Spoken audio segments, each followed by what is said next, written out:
تقبل اللہ منا ومنکم صالح الاعمال۔ عید کا دن ہے، گلے آج تو مل لے ظالم، رسم دنیا بھی ہے، موقع بھی ہے، دستور بھی ہے۔ عید تو غزہ کے مسلمانوں کی بھی ہے، مگر کیسی عید ہے کہ اس کا ذرا سا تصور کرنے سے بھی کسی بھی صاحب دل انسان کے رونگٹے کھڑے ہو جائیں۔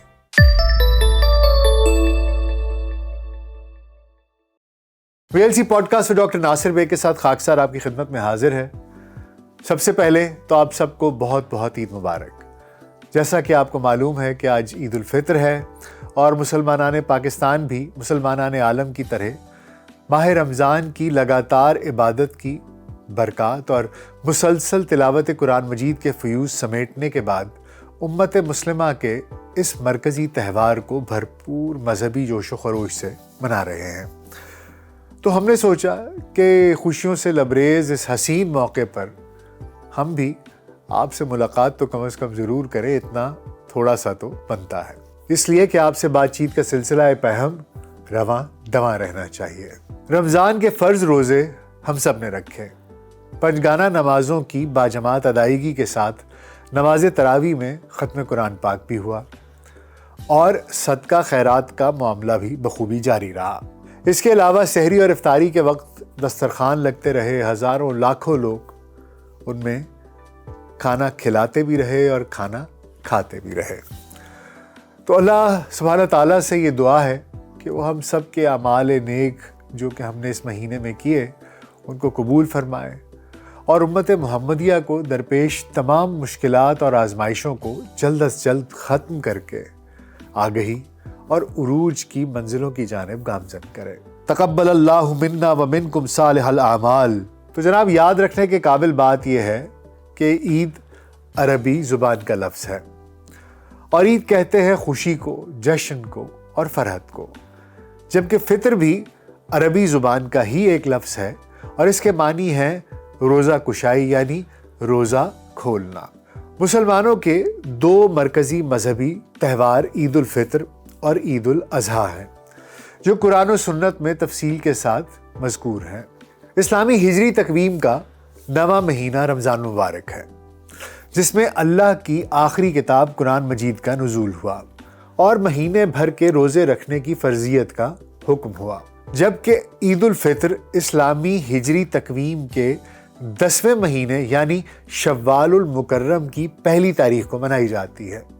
ہمارے ہاں عید الفطر کو دعوت شیریں، عید صغیر، عید رمضان، عید فطر، عید سیام، عید الصوم، میٹھی عید، چھوٹی عید اور سوئیوں والی عید بھی کہا جاتا ہے۔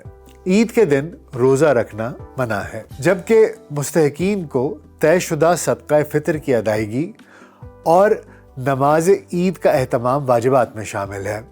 عید کا دن نفرتیں اور کدورتیں مٹا کر ایک دوسرے کے ساتھ مصافحہ کرنے اور بغلگیر ہو جانے کا دن ہے۔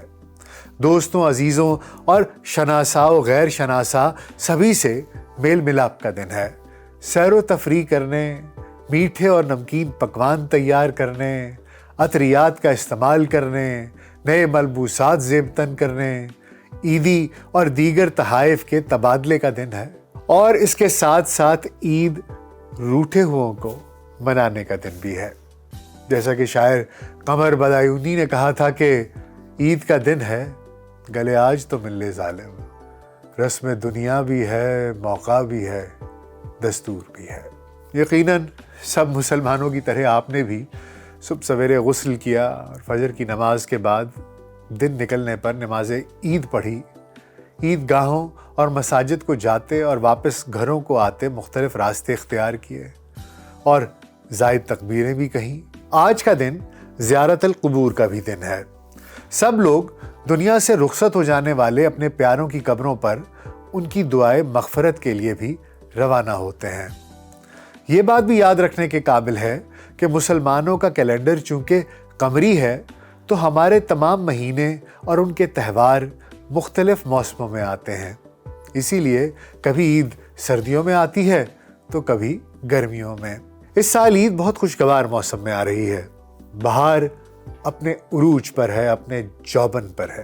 پھولوں کے کھلنے کا موسم ہے تو ان دنوں میں سیر و تفریح اور خوراک سے لطف اندوز ہونا ایک فطری امر ہے۔ ایام عید میں امت محمدیہ صلی اللہ علیہ وآلہ وسلم کے غرباء و مساکین اور خصوصاً یتیموں اور بیواؤں کو ضرور یاد رکھنا چاہیے اور عید کی خوشیوں میں ان کی شرکت کا بھرپور اہتمام و انتظام کرنا چاہیے۔ اسی حوالے سے ایک تاریخی واقعہ بھی آپ کی نظر کرتے چلیں۔ یہ سن 1932 کی بات ہے، یعنی 92 برس پہلے کی، جب بادشاہی مسجد لاہور میں شاعر مشرق حضرت علامہ اقبال رحمۃ اللہ علیہ نے عید الفطر کا خطبہ دیا تھا۔ اسی موقع پر لاؤڈ سپیکر خصوصی طور پر نصب کیے گئے تھے۔ علامہ اقبال نے فرمایا کہ مسلمانوں کو ضبط نفس کی تربیت دینے اور جسم و روح کے تزکیے کے لیے سن 2 ہجری کو روزے فرض ہوئے اور صدقہ فطر بھی اسی سال ہی واجب ہوا۔ اس موقع پر علامہ اقبال نے کہا کہ مسلمانان پنجاب مجموعی طور پر 1.25 ارب کے قرض میں مبتلا ہے اور انہیں سالانہ 14 کروڑ روپیہ سود ادا کرنا پڑتا ہے۔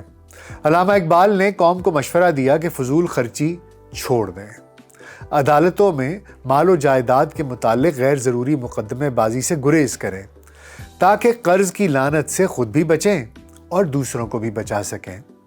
اقبال امت اسلام کو لاحق مسائل سے نہ صرف اچھی طرح سے جانتے تھے بلکہ تشخیص کے بعد وہ ان مسائل کے حل کی تراکیب بھی تجویز فرماتے رہتے تھے۔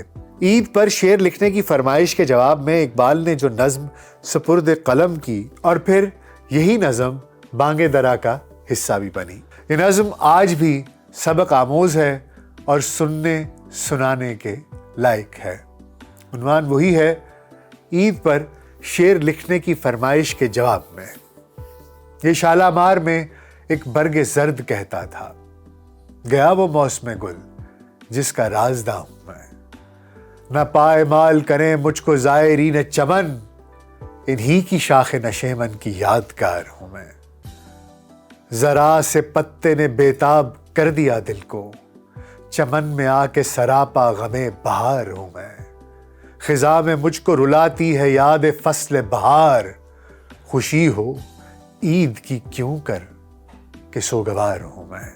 اجاڑ ہو گئے عہد کہن کے مے خانے، گزشتہ بادہ پرستوں کی یادگار ہوں میں۔ پیام عیش و مسرت ہمیں سناتا ہے، ہلال عید ہماری ہنسی اڑاتا ہے۔ اقبال کی اس نظم کو تقریباً 1 صدی گزر چکی، مگر امت مسلمہ آج تک انہی مسائل سے دوچار ہے۔ اب دیکھیے، عید تو غزہ کے مسلمانوں کی بھی ہے، مگر کیسی عید ہے کہ اس کا ذرا سا تصور کرنے سے بھی کسی بھی صاحب دل انسان کے رونگٹے کھڑے ہو جائیں۔ 6 ماہ کی جارحیت کے نتیجے میں اب تک کے اعداد و شمار کے مطابق 33,000 سے زائد مسلمان شہید ہو چکے ہیں اور شہداء میں سے کثیر تعداد بچوں کی ہے، جبکہ 75,000 سے زائد فلسطینی مجروح ہو کر کھلے آسمان تلے پڑے ہیں۔ یہی نہیں بلکہ 20 لاکھ سے زائد تعداد میں بے بس فلسطینی بے گھر ہو چکے ہیں اور مختلف کیمپوں میں پناہ گزین ہیں۔ اکثریت کے پاس موسم سے دفاع کرنے کا بندوبست موجود نہیں ہے اور یہ فاقہ کش کھلے آسمان تلے اپنے دن رات گزارنے پر مجبور ہیں۔ اور یہ حالت ہے اس امت مسلمہ کی جس کی دنیا میں اس وقت کل تعداد 2 ارب نفوس سے تجاوز کر چکی ہے اور کم سے کم 57 ممالک مسلمان ہیں۔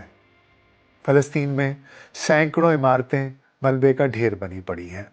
یہ ملبہ جب ہٹایا جائے گا تو کتنی میتیں اس میں سے مزید بھی نکلیں گی، اور اس بات کا اندازہ لگانا بھی ناممکن ہے کیونکہ اسرائیل اپنی جارحیت کی شدت میں مسلسل اضافہ کیے جا رہا ہے۔ اور صرف یہی نہیں بلکہ اسرائیلی فوجی 100 سے زائد صحافیوں کو بھی بہیمانہ طور پر قتل کر چکے ہیں، جبکہ اقوام متحدہ سمیت کسی بھی بین الاقوامی ادارے جنگی نظم و ضبط اور کثیر تعداد میں ممالک کی تنقید کی پرواہ نہ کرتے ہوئے امدادی کارکنوں کو بھی جدید اسلحے سے چلائی گئی گولیوں کی باڑھ کا بآسانی ہدف بنایا جاتا ہے۔